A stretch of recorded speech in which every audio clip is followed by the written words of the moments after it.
एगो साढ़ है, एगो भैंसा है, एगो साढ़ है, एगो भैंसा है। ये दोनों जो लोग हैं, ये पवन सिंह और खेसारी लाल, इनके बारे में बात करना ही बेकार है, इसलिए कि ये लोग की बात भी पत्रकारों के विरुद्ध भी गड़बड़ सड़बड़। अभी पवन सिंह आए थे पटना, क्या नहीं बोले। मैं उस सभा में था, उस आयोजन में था, उठ के चला गया। बात समझिए। तो जब मैं इसलिए साढ़ भैंसा इसलिए कहा कि जो आदमी बहुत विद्वत नहीं है, बहुत पढ़ा लिखा नहीं है, हमेशा पढ़ाई लिखाई और विद्वता का प्रभाव आदमी के चरित्र पे होता है।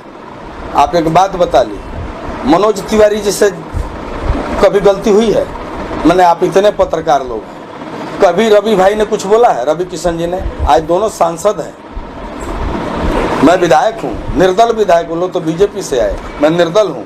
मैं सीना ठोक के कहूँगा कि मैं दल के बदौलत नहीं हुआ, मैं पहले निर्दल आया, बाद में दल ने हमको अपने दिल में बिठाया। आज 2 बार उस दल से भी विधायक हूँ।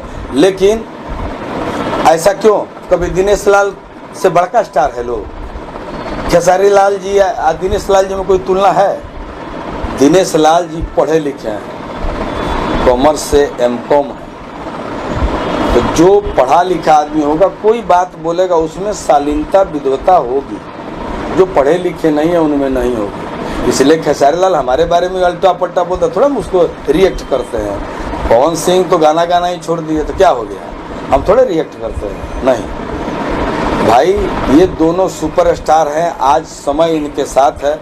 लेकिन डंके की चोट पे कहूँगा कि मैं इन दोनों को जानता हूँ कि ये लोग क्या है। पढ़ाई लिखाई में ये लोग मनोज तिवारी और रवि किशन और दिनेश लाल जी की तुलना नहीं कर सकते।